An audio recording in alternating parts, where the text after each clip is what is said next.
Don't knock over the lights. Atta boy. Okay. Yeah, you go bark at a neighbor. Greetings, Earthlings and Frag Commies. My name is Luke. Today on Lucas Poe, we have another tag video.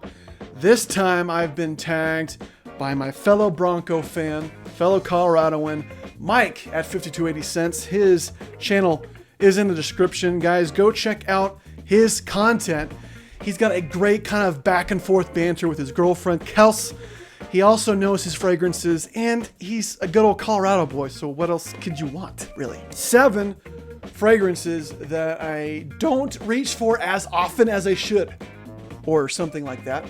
Now, technically, I'm supposed to do 10 fragrances, but as my buddy Nigel at 2 cents worth says, 7 is the new 10, okay?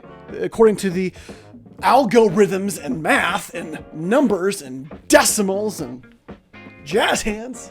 I'm just worried that I know this information before Jeremy Fragrance does, guys. Like, when are we gonna tell Jeremy? This video is a tough choice for me because I live in a remote part of the country, 2 to 3 hours away from the nearest mall, and so instead of making the journey, I just kind of order decants and samples. And if I don't love it, I just keep the sample or the decant. I mean, even if it's a strong like, I'm not really gonna go buy a bottle of it. I really only buy it if I'm like, dude, this is something I have to have in my life right now. Kind of like chocolate cinnamon toast crunch. The first fragrance I don't really ever reach for has been mentioned in a previous video.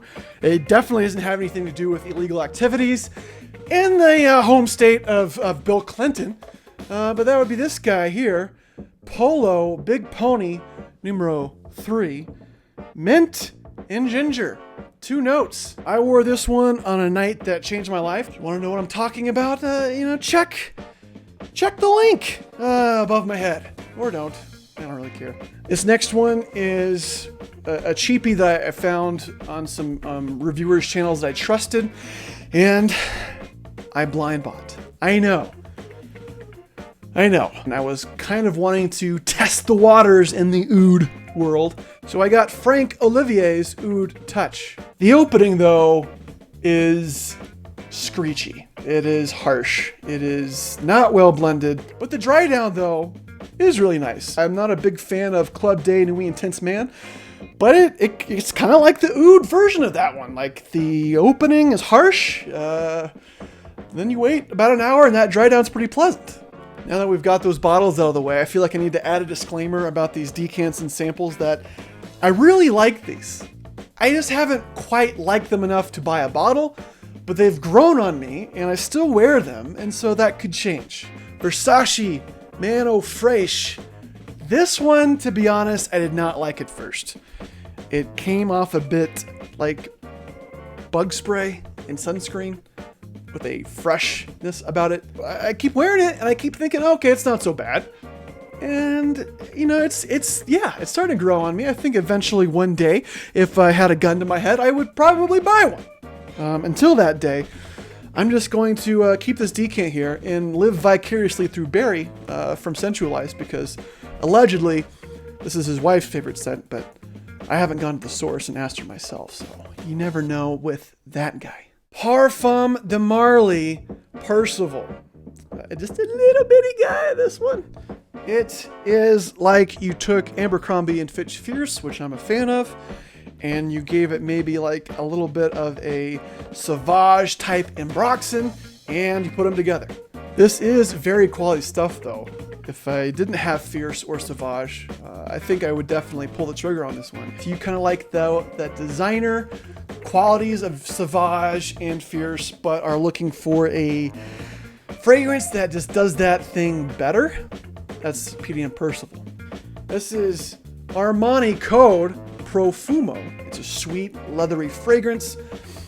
I think it's different enough from something like JPG Le Male Essence de Parfum that is another sweet, leathery fragrance that it wouldn't be a redundant bottle in my collection. It doesn't really smell dated to me. The original Armani Code, although I appreciate what it does, can smell a bit dated. Jean Paul Gaultier Ultramall. It is a very modernized version of JPG Lamal, which is hit or miss with me. For those date night fragrances, I usually go with something a little bit warm, tobacco-y, leathery, not quite as loud. If I'm going on a date, I kind of want to be a little bit more refined and sophisticated. Because let's be honest, guys, when else in my life am I going to be able to be refined and sophisticated except for date night, okay? If you got it, you smoke them or something like that. Last, but certainly not least, Amen by Mugler, the original. I like this one a lot, especially in the fall and those transition evenings where you're first kind of catching that crisp, cool air after a really hot summer. I don't even mind that tar note that a lot of people complain about in the beginning. I just have pure malt and pure Havana and really enjoy those two. I think I would get the original next, the original Amen. It is legendary. It still holds up in today's market or society. It doesn't smell super dated like an Armani Code. It smells like Amen. Thank you again, Mike, at 52.80 cents, and hopefully we can meet up and do a collab sometime, maybe from the Mile High City. I would like to keep this going, though, and tag two of my fellow fragrance reviewers. First up, Joss Jane. If you haven't checked out her channel, she's doing a lot of great work. She's tagged me in a couple of videos now, so I am returning the favor. And Banjo at Scentaur. If you don't know, his name technically is Benjamin, but he once told me he prefers the name Banjo. And who am I to get in the way of a man's dream? That's going to wrap it up for me today, Frag Commies. Thanks for sticking with me throughout this list. Hope you had some laughs or some enjoyment. If you didn't, this was free, so you can't complain too much. Hit the thumbs up, subscribe, comment, hit the bell, all that good stuff. We'll see you soon.